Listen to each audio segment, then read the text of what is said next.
तो मैट्रिक्स की आज की इस क्लास में हम पढ़ रहे हैं मल्टीप्लिकेशन ऑफ टू मैट्रिसेस, दो मैट्रिक्सों का मल्टीप्लिकेशन। तो इसके लिए पहली कंडीशन क्या होती है कि हर मैट्रिक्स जो है हर मैट्रिक्स के साथ आप मल्टीप्लाई नहीं कर सकते हो। जैसे एडिशन और सब्ट्रैक्शन के लिए क्या जरूरी होता था, उनका ऑर्डर सेम होना चाहिए, तभी हम जो है उनको ऐड या सब्ट्रैक्ट कर सकते थे। ऐसी मल्टीप्लिकेशन में क्या होता है, तो मान लीजिए कोई मैट्रिक्स है ये ए और इसका जो ऑर्डर है वो है m इंटू एन का, और एक दूसरा मैट्रिक्स है b ये, और इसका ऑर्डर है मान लो p इंटू क्यू का। अब हमें इन दोनों को मल्टीप्लाई करना है ए बी का, और मल्टीप्लाई करके आ रहा है, सपोज करो सी आ रहा है, मैट्रिक्स सी आ जाता है, दो मैट्रिक्सों का मल्टीप्लाई करके मैट्रिक्स सी आएगा। तो ये मल्टीप्लिकेशन तभी पॉसिबल है जब पहला वाला जो मैट्रिक्स है उसके जो कॉलम है, ये किसको बताता है, पहला नंबर रो को और ये कॉलम को। तो पहले वाले मैट्रिक्स का कॉलम और दूसरे वाले मैट्रिक्स की रो, यानी कि ये आपस में इक्वल होना चाहिए, ये पहली शर्त है। इसका मतलब ये हुआ कि n इजिकल टू पी होना चाहिए, तभी जाके ये पॉसिबल है। अरे आ रहा है समझ में, n इजिकल टू किसके इक्वल होना चाहिए, p। तो मान लो थोड़ी देर के लिए कि n equal to p equal to k है, ठीक है, ये इक्वल होना चाहिए, तो k मान लिया हमने इसको। तो अब कैसे हो जाएगा, ये आ जाएगा a और m, a यहां पे इसका ऑर्डर क्या हो गया, अब m इंटू एन की जगह में k रख रहा हूं मैं, k, और मल्टीप्लाइड बाय b मैट्रिक्स क्या है, b मैट्रिक्स था p इंटू क्यू, तो p भी जो है अब हमने k ले लिया, तो यहाँ पे k मल्टीप्लाइड बाय q आ जाएगा। तो इसकी मल्टीप्लाई अब पॉसिबल हो गई, ठीक है, क्योंकि पहले वाले मैट्रिक्स का कॉलम दूसरे वाले मैट्रिक्स के रो के इक्वल हो गया, और ये मल्टीप्लाई करके c आ रखा है। अब ये जो मैट्रिक्स c है भाई, मैट्रिक्स सी है जो, इसका कुछ ना कुछ ऑर्डर होगा। तो इसका ऑर्डर क्या होता है, देखो इसका ऑर्डर ये k और k, इसको छोड़ दो, अब क्या बच गया m और q, तो ये m इंटू क्यू का होता है, m इंटू क्यू, ऐसे करके। तो देखो अगर ये दो चीजें आप लोगों की समझ में आ गई है तो ऐसे समझ लेना कि 50% मैट्रिक्स का मल्टीप्लीकेशन आपकी समझ में आ गया। पहला कि दो मैट्रिक्सों का मल्टीप्लीकेशन तभी पॉसिबल है जब जो पहला मैट्रिक्स होता है उसके जो कॉलम है, कॉलम कौन है यहाँ पे n, वो दूसरे मैट्रिक्स की जो रो है, नंबर ऑफ रो, उसके इक्वल होना चाहिए, यानी कि n इजिकल टू p होना चाहिए, ठीक है, ये इसके लिए n p के इक्वल होना चाहिए, तभी पॉसिबल है, पहला। और नंबर दूसरा जो मल्टीप्लाई करके आता है, अब मान लो जैसे n इजिकल टू p है, तो ये जो मल्टीप्लाई करके जो मैट्रिक्स आ रखा है c, उसका ऑर्डर क्या होना चाहिए, तो उसका ऑर्डर ये जो बच जाता है, ये यहाँ से m और यहाँ से क्या है q, ये शुरू का और इसका लास्ट का m इंटू क्यू का हो जाता है बस। तो बस ये दो चीजें ध्यान में रखो। अब एक एग्जाम्पल से देखते हैं, देखो यहाँ पे एक मैट्रिक्स है a, ये इसका ऑर्डर 2 इंटू 3 का है, और b मैट्रिक्स जो है 3 इंटू 2 का है। तो इनकी मल्टीप्लीकेशन पॉसिबल है, क्यों है, क्योंकि इसका जो पहला मैट्रिक्स था, इसके जो कॉलम है वो दूसरे मैट्रिक्स के रो के इक्वल आ रहा है, ये तुम देख रहे हो 3 3, और मान लो ये मल्टीप्लाई करके c आ रहा है, तो c का ऑर्डर क्या होगा, तो c का ऑर्डर हो जाएगा 2 इंटू 2 का, तो ये 2 इंटू 2 का बनेगा। अब एक यहां देखो, मान लो सपोज करो a इज इक्वल टू, इस a की जगह में मैं एक 2 इंटू 3 का मैट्रिक्स लिख रहा हूं, तो इसको मैं ऐसे, इसमें 2 रो और 3 कॉलम है, तो मान लो इसको ऐसे करके लिख दिया मैंने a11 a12 और a13, ये तुम देख रहे होंगे इसमें, ये पहली क्या गई, पहली रो। दूसरी रो को ऐसे करके लिख देते हैं a21 a22 और a23। इसका मतलब है कि ये दूसरी रो के पहले कॉलम में, ये दूसरी रो के दूसरे कॉलम में, और दूसरी रो के तीसरे कॉलम में, ऐसे करके लिख देते हैं ये। तो ये आ गया हमारे ए मैट्रिक्स की जगह में लिख दिया मैंने। अब यहाँ पे मल्टीप्लाइड बाय बी मैट्रिक्स को क्या लिखूंगा, बी मैट्रिक्स को स्मॉल बी से डिनोट कर रहा हूं मैं, तो ये इसमें 3 रो और 2 कॉलम है, तो ये हो जाएगा b11, फिर यहाँ पे आ जाएगा b12, ठीक है, ऐसे ही यहाँ पे आएगा b21 b22, और यहाँ पे आ जाएगा b31 और b32। तो यहाँ पे हम देखते हैं ये दो मैट्रिक्स लिख दिए हैं मैंने। पहला मैट्रिक्स जो था ये 2 इंटू 3 का था, और जो दूसरा मैट्रिक्स है ये 3 इंटू 2 का है, ऐसे करके इज इक्वल टू। अब जब इसका मल्टीप्लीकेशन होगा तो मल्टीप्लीकेशन करके ये c आ रखा है, तो ये 2 बाई 2 का बन रखा है, यानी कि इसमें 2 रो और 2 कॉलम है, तो c11 यहाँ पे आ जाएगा c12, और यहाँ पे c21 और c22, ऐसे करके ये 2 बाई 2 का आ रखा है, लिख दिया मैंने 2 इंटू 2 का। अब इसको समझो जरा, तो अब हम देखते हैं कि ये c11 कैसे करके आ रखा है।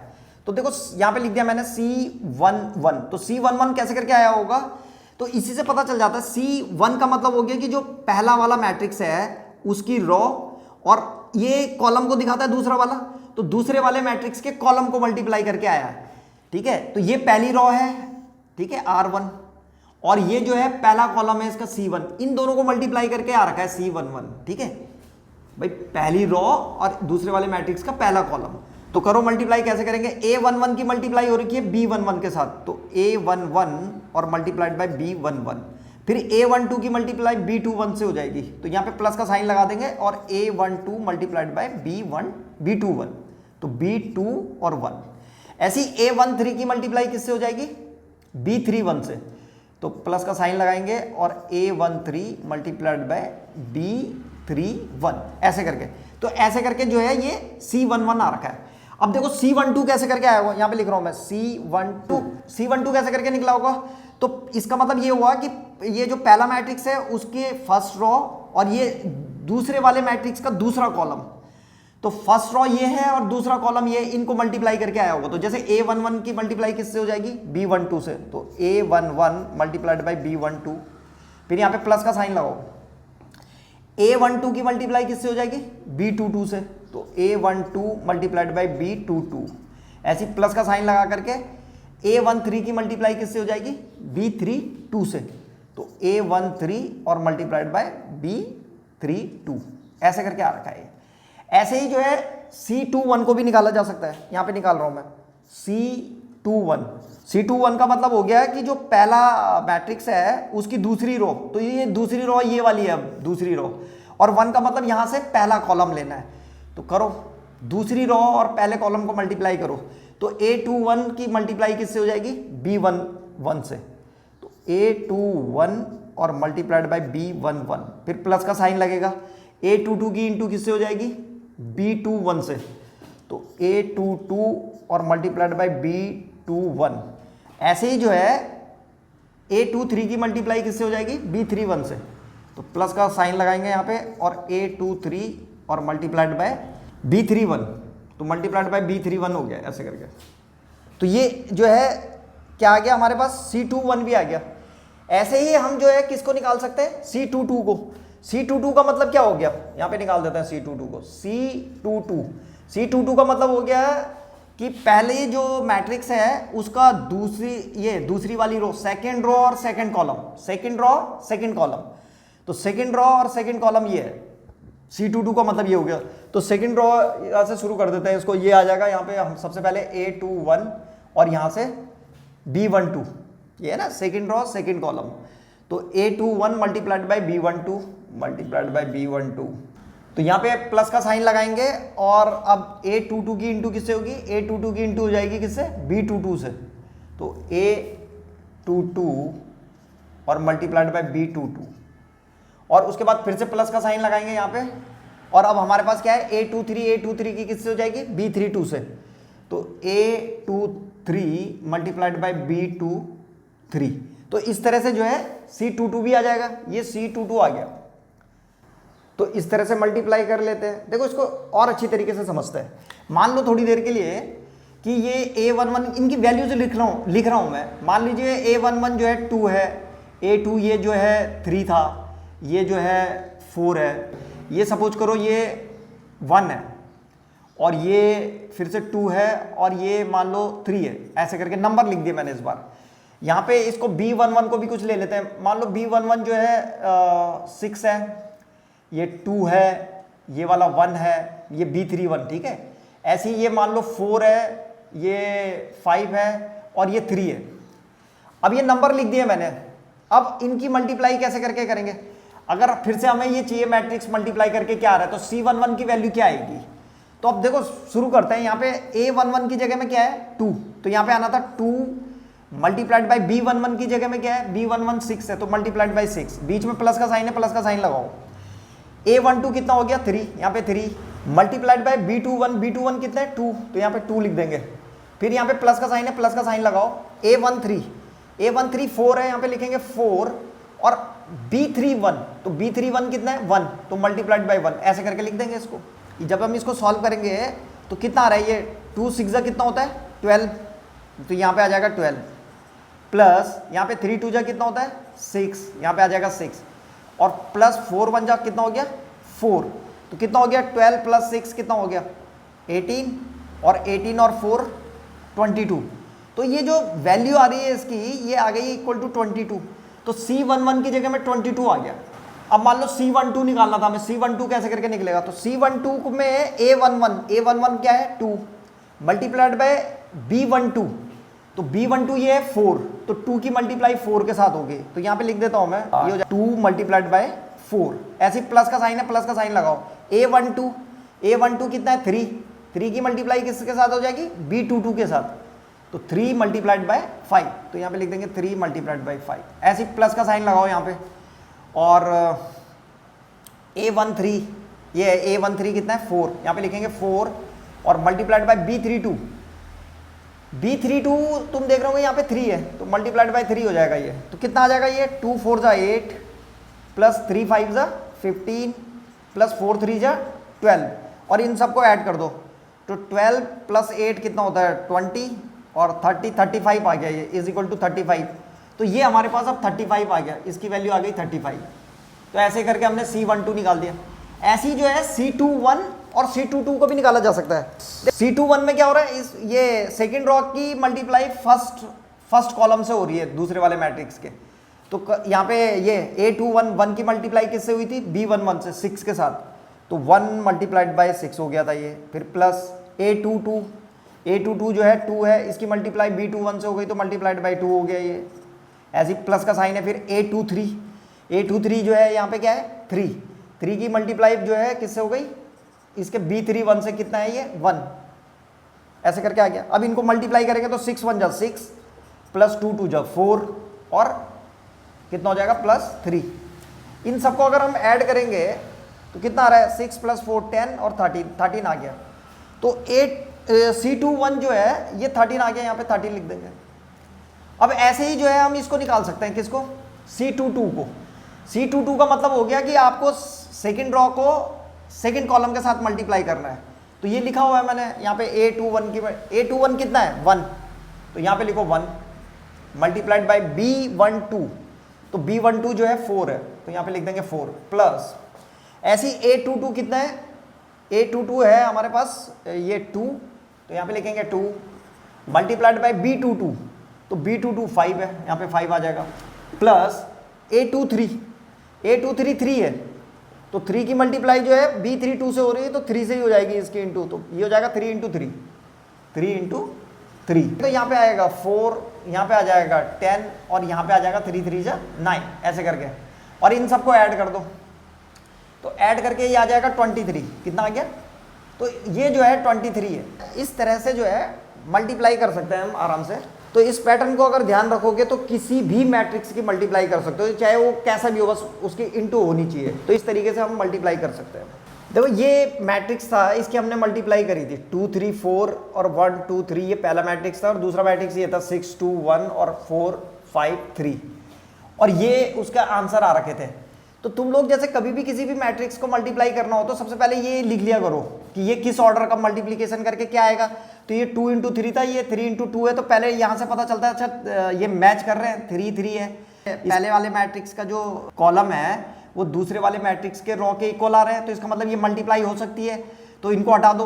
अब क्या बच गया 2 इंटू 2, तो 2 इंटू 2 का होगा ये, तो पता चल गया कि ये जो है किस ऑर्डर का होना है, 2 इंटू 2 ऑर्डर का है ये। अब ये जो 2 इंटू 2 ऑर्डर का लिख दिया करो ऐसे करके, C11 C12 C21 और C22। अब मान लो सपोज करो कि जरूरी नहीं है तुम लोग किसी भी नंबर को निकाल सकते, जैसे 23 निकालना है, तो ये तुम देख रहे हो कि ये C22 है, तो ये सेकंड कैसे करके आया होगा ये मल्टीप्लाई करके, ये सेकंड रॉ पहले वाले मैट्रिक्स की सेकंड रॉ और दूसरे वाले मैट्रिक्स का सेकंड कॉलम, इनको मल्टीप्लाई करके आ रखा है ये कैसे करके 1 की मल्टीप्लाई 4 से हो रखी होगी, ये 1 इंटू 4, फिर 2 की इंटू 5 से हुई 2 इंटू 5, फिर 3 की इंटू 3 से हुई ये 3 इंटू 3, बस और आ गया, ये सॉल्व कर रखा हमने 23 आ गया। ऐसे करके निकाल लेते हैं। जैसे मान लो C12 निकालना है, C12 का मतलब क्या हुआ, पहले मैट्रिक्स का पहली रॉ और दूसरी मैट्रिक्स का दूसरा कॉलम, तो पहली रॉ ये है और दूसरा कॉलम ये, इसको मल्टीप्लाई करके आ रखा है ये 2 4 जा 8, ये वाला 2 4 जा 8, फिर 3 की इंटू 5 से हो रही है 3 इंटू 5, फिर 4 की इंटू किससे हो रही है 3 से, तो इस तरह से निकाल देते हैं, आसान है। इसके मैं कुछ और एग्जांपल कर रहा हूं, अब देखो और एग्जांपल। यहाँ पे दो मैट्रिक्स हैं, मान लीजिए पहला मैट्रिक्स ये ए है और दूसरा मैट्रिक्स बी है, और इन दोनों का मल्टीप्लीकेशन करना है हमको। तो हम देखते हैं ये जो पहला मैट्रिक्स है ये 3/3 का है, कितने का है, इसका जो ऑर्डर है ये 3×3 का है, और दूसरा मैट्रिक्स भी जो है 3×3 का है। तो ये पॉसिबल है, क्यों? क्योंकि पहले मैट्रिक्स के जो नंबर ऑफ कॉलम है वो दूसरे मैट्रिक्स के नंबर ऑफ रो के इक्वल है। तो इन दोनों का मल्टीप्लीकेशन कर रहे हैं, मान लो कि ये जो है मल्टीप्लाई करके कितना आ जाएगा, a×b=c आ रहा है। तो मल्टीप्लीकेशन शुरू कर रहे हैं। सबसे पहले जो है मैट्रिक्स को लिख रहे हैं हम 1, सबसे पहले जो है फर्स्ट रो की मल्टीप्लाई फर्स्ट कॉलम के साथ करनी है, इसके साथ ऐसी जो है फर्स्ट रो की मल्टीप्लाई फिर सेकंड कॉलम से करेंगे, फिर फर्स्ट रो की मल्टीप्लाई थर्ड कॉलम से करेंगे। तो शुरू करते हैं, यहीं पे लिख रहा हूं मैं =, तो सबसे पहले 1 की मल्टीप्लाई 2 से होगी तो कितना आ जाएगा, 1×2 2, फिर 0 की मल्टीप्लाई 1 से होगी तो +0 आ गया, यहाँ पे प्लस का साइन लगाते रहा करो, प्लस 1 की मल्टीप्लाई 0 से होगी तो कितना हो जाएगा, 0, तो ये आ गया। अब ऐसे ही जो है फर्स्ट रो की सेकंड कॉलम के साथ करेंगे, तो 1 की इंटू पहले 1 से होगी तो कितना आ जाएगा, 1, फिर प्लस, फिर हम देख रहे हैं यहाँ पे 0 की इंटू जो है किससे होगी, 0 की इंटू 2 से हो जाएगी तो 0 आ जाएगा, तो यहाँ पे लिखेंगे 0, फिर 1 की इंटू जो है 1 से हो जाएगी तो 1 1 जा 1, ये हो गया ऐसे करके। अब फर्स्ट रो की मल्टीप्लीकेशन थर्ड कॉलम के साथ करेंगे, तो पहले 1 की इंटू 3 से होगी तो कितना हो गया 3, फिर 0 की इंटू 0 से होगी तो +0, फिर ऐसे ही जो है 1 की इंटू 4 के साथ हो जाएगी तो कितना हो जाएगा, +4, ऐसे करके कर दिया। तो अब हम क्या करेंगे, यही काम अब क्या करना है, अब इसके लिए करेंगे, अब करेंगे हम ये सेकंड रो की मल्टीप्लाई वैसे ही पहले फर्स्ट कॉलम से, फिर सेकंड कॉलम से, और फिर थर्ड कॉलम से करेंगे। तो सबसे पहले 2 की इंटू 2 से हो गई तो 2 2 जा कितना हो गया 4, फिर 2 की इंटू 1 से हो गई तो 2 1 जा 2, और फिर 0 की इंटू 0 से होगी तो +0 आ गया यहाँ पे। ऐसे ही ये सेकंड रो की मल्टीप्लाई अब सेकंड कॉलम के साथ करेंगे, तो 2 1 जा 2, फिर 2 2 जा 4, तो यहाँ पे आ गया 2 + 4 प्लस, ऐसी जो है 0 की इंटू 1 के साथ होगी तो कितना हो जाएगा 0। अब सेकंड रो की मल्टीप्लाई थर्ड कॉलम के साथ, तो 2 3 जा 6, 0 और 0, तो ये आ रहा है 6 0 0, तो 6 + 0 + 0 ऐसे करके। अब थर्ड रो की मल्टीप्लाई करनी है किससे, फर्स्ट कॉलम से, फिर उसके बाद सेकंड कॉलम से, फिर थर्ड कॉलम से, और यहाँ आ जाएंगे। तो सबसे पहले 3 की मल्टीप्लाई 2 से होगी तो 3 2 से 6 हो गया, फिर प्लस 5 की मल्टीप्लाई जो है 1 से हो गई तो 5 1 जा 5 हो गया, और फिर 0 की 1 की इंटू 0 से हो गई तो कितना आ गया 0। अब ऐसे ही जो है इसकी मल्टीप्लाई जो है थर्ड रो की सेकंड कॉलम के साथ करेंगे, तो 3 1 जा 3, 5 2 जा 10, तो 3 + 10 प्लस यहाँ पे से कितना आ जाएगा ये 1 1 जा 1, तो +1 आ गया। ऐसे अब ये थर्ड रो की थर्ड कॉलम के साथ, तो 3 3 जा 9, 5 की इंटू 0 से होगी तो 0, और 1 की इंटू 4 से होगी तो कितना आ जाएगा 4, तो 9 0 और 4, तो यहाँ पे आएगा 9 + 0 + 4। अब मल्टीप्लीकेशन कंप्लीट हो गई है, बस अब इनको ऐड करके लिख दो, बस ये आ जाएगा हमारे पास मल्टीप्लाई करके जो भी आ रहा है। तो ये 2 + 0 + 0 कितना हो गया 2, ऐसे ही यहाँ पे 1 + 0 + 1 ये कितना हो जाएगा 2, 3 और 4 कितना हो गया 7, ऐसे ही जो है 4 + 2 6 हो गया, यहाँ पे भी 2 + 4 + 0 ये भी 6 हो गया, 6 + ये भी 6 हो गया, यहाँ पे 6 आ जाएगा, यहाँ पे 6 + 5 11, यहाँ पे 3 + 10 + 1 तो 14 हो गया ये, और यहाँ पे 9 और 4 कितना हो गया 13। तो इस तरह से मल्टीप्लाई कर देते हैं। तो ये 3/3 का मैट्रिक्स था एक, ये 3/3 का मैट्रिक्स था जिसकी मल्टीप्लाई हमने 3/3 के मैट्रिक्स से की है। अब यहाँ पे एक दूसरा एग्जांपल कर रहे हैं, यहाँ पे A एक मैट्रिक्स है और ये B मैट्रिक्स है। A मैट्रिक्स जो है 1 × 3 का है और ये 3 × 1 का है, तो इन दोनों की मल्टीप्लाई कर रहे हैं। तो इसमें सबसे पहले हम AB निकाल रहे हैं, AB। तो AB निकालने के लिए सबसे पहले A मैट्रिक्स लिखेंगे, ये है 1 3 और 2 ऐसे करके लिख दिया, और B है 3 2 1, तो यहाँ पे 3 2 और 1 ऐसे कर। अब इन दोनों की मल्टीप्लाई करनी है, तो यहाँ पे तुम देख रहे होंगे ये 1 × 3 का है और ये जो है कितने का है 3 × 1 का। तो इनकी मल्टीप्लाई पॉसिबल है क्योंकि पहले मैट्रिक्स के जो कॉलम है वो दूसरे मैट्रिक्स के रो के इक्वल आ रहे हैं। तो जो भी मैट्रिक्स आएगा, मान लीजिए मैट्रिक्स C आ रहा है मल्टीप्लाई करके, तो उसका ऑर्डर क्या होगा, उसका ऑर्डर आएगा 1 × 1 का, ये जो बच जाता है।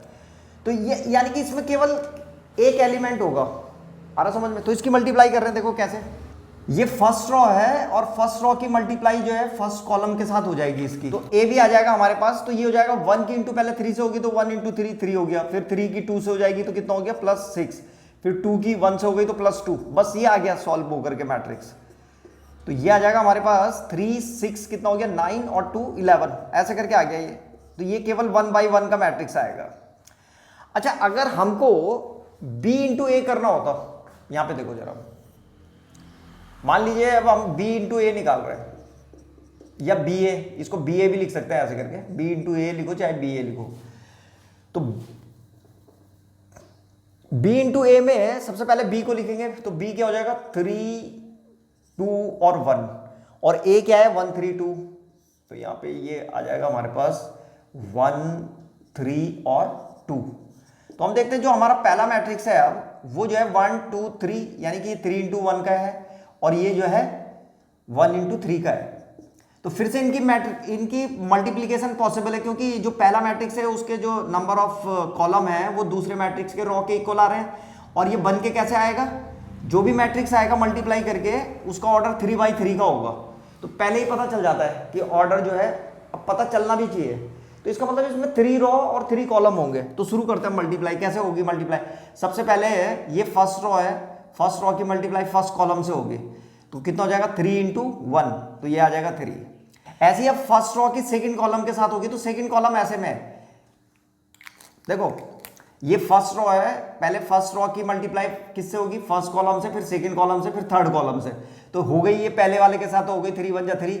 अब ये जो है सेकंड कॉलम के साथ भी होगी, और इसको यहाँ पे लिखेंगे तो 3 इंटू 3 कितना हो जाएगा 9, ऐसी 3 इंटू 2 कितना हो जाएगा 6, ऐसे आएगा ये।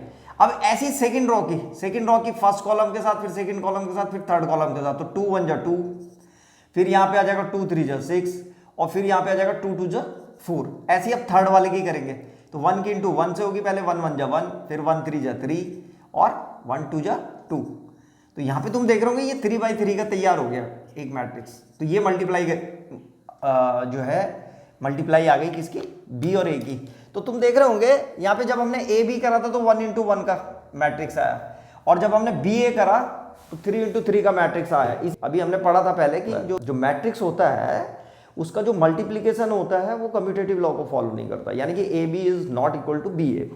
तो यहाँ पे तुम देख रहे होंगे ऑर्डर तक चेंज हो जाते हैं उसके। जब ए बी था, ए बी का मल्टीप्लाई किया था हमने, तो वो 1 इंटू 1 का आया, और जब हमने बी ए किया तो वो 3 इंटू 3 का आया। इस तरह से जो है हम मैट्रिसेस के मल्टीप्लिकेशन कर सकते हैं। इस क्लास में हमने सीखा कि दो मैट्रिक्सों का मल्टीप्लिकेशन किस तरीके से किया जाता है। मैं आशा करता हूँ कि आप लोगों की समझ में आया होगा। फिर भी अगर किसी को कोई परेशानी होती है या कुछ चीज़ें समझ में नहीं आई हों तो आप लोग कमेंट्स बॉक्स में अपना क्वेश्चन पूछ सकते हैं। मैं पूरी कोशिश करूँगा आप लोगों की हेल्प करने की। धन्यवाद। Thank you for watching.